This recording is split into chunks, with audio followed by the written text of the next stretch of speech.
Alright, thanks for clicking on the video. This is Gulpane, just back with a quick PSP review. And this one is Fate / Extra, or Fate over Extra, not really sure. Just looking at the box. And this one was developed by Type Moon, Image Pooch, and published by Ghostlight. It was released in PAL territories in 2012, so a very, very late PSP release here. Didn't know they were still making PSP games then.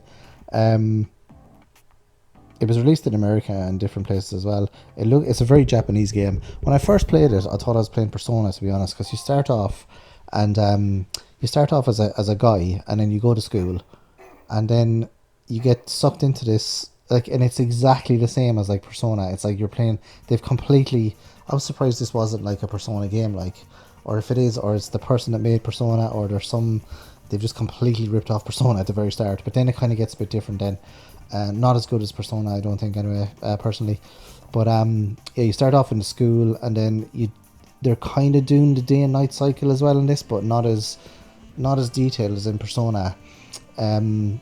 So you go to school, and then you go into class. Even the class, like the camera angles, is the same as Persona as well. And there's different teams, but you can't, or different people to talk to, but you can't do like join the teams and stuff. And well, maybe you can later on in the game, I don't know, as you can do in Persona. So this one, at the back of the school, then you get sucked into this like wall, and then there's these like doll things that immediately kill the main character, or whichever character you are to start. Then you start the game proper then, and you can pick a male or female character and name them, and then you have to go.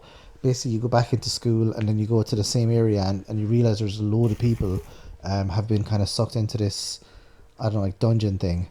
And you have to take control of these, I don't know, like demon things or like doll things to kind of fight. But then later on, then you get like proper looking, I don't know what you call them, like little demons. It's like it's either like in Persona where you have the persona, like the different demons that you control, or in what's that other game called, Nocturne, Shin Megami Tensei 3 Nocturne, the one with Dante in it, where you have basically like you get like the little demons, you convince them to join you.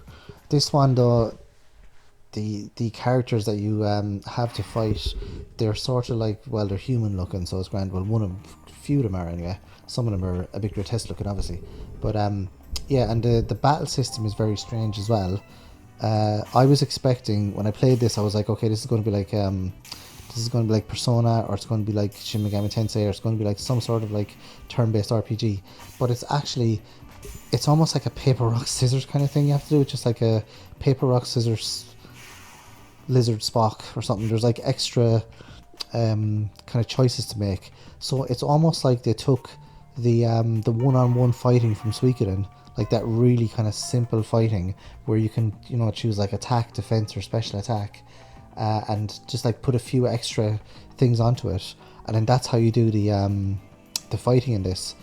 I didn't play this till the end, or I kind of, to be honest, I didn't really like the look of it. It's very, I don't know, like it looks like a dream or something.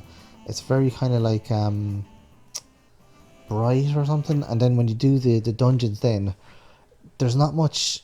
They look like kind of you're inside in a virtual reality thing, like in a computer program or something, so you don't actually, I don't know, I just don't really like the aesthetic. I like the school aesthetic and the real world aesthetic, but then I don't like the like, as in, if I compare it to Persona again, which is the most comparison here, at least Persona games have like some sort of castle or something, or some sort of good aesthetic, or there's some sort of like thing that's interesting when you go to a dungeon. This is just like a floating